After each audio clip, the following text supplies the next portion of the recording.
Vinegar Hill may seem alive and vibrant today, but if you head down Evans Street and hook a right on Little, you'll be amazed by what you'll find. A house that holds the key to the area's industrial heyday.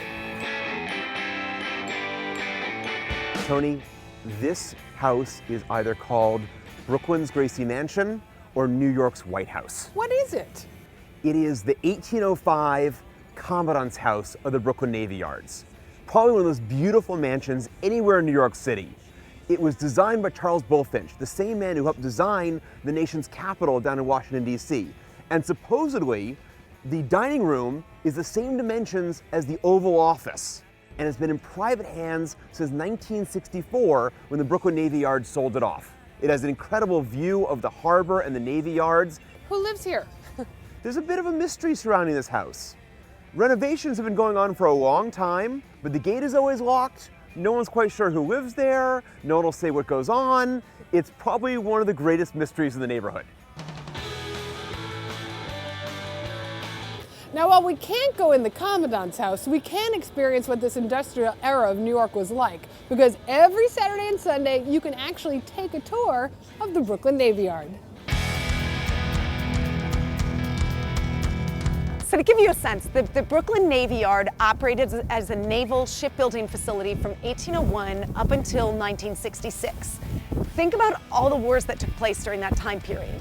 You've got the War of 1812, the Mexican War, the Civil War, World War I, World War II, even the Spanish-American War. The ships that went out to these wars, many of them were built here in the Brooklyn Navy Yard. And so it's almost mind-boggling once you start to explore the history, how much happened here and how many of these ships were built by the hands of people that lived here in Brooklyn and here in New York City. One of the most famous ships built in the Navy Yard was the USS Arizona, which sunk during the attack on Pearl Harbor. Another famous ship built here was the USS Missouri. She witnessed the surrender of Japan, ending World War II. So what if we could go back in time? What was the Navy Yard like during the construction of these amazing vessels? So we're standing right in front of what is dry docks 5 and 6. And these are dry docks where ships would be brought in for repair. And then starting in the late 1940s and onward, some of the ships were even built there. So we're talking aircraft carriers, landing platform docks, and during the heyday, during World War II, there would have been over 70,000 workers here in the Brooklyn Navy Yard. They constructed ships that were so massive that they were 2.5 football fields long.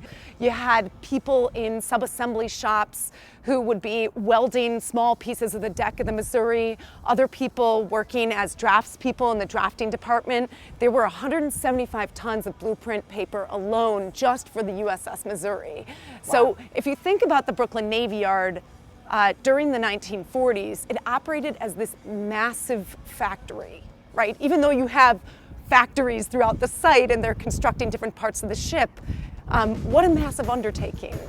But before they could even build or repair ships here, they had to build Dry Dock 1, a true feat of engineering.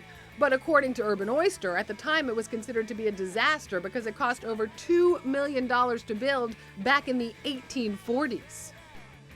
The challenge they ran into as they were constructing Dry Dock 1 was that they were building on really marshy land. The Brooklyn Navy Yard sits on a bay, Wallabout Bay, and most of the land where ship construction and ship repair has taken place historically is built up on landfill.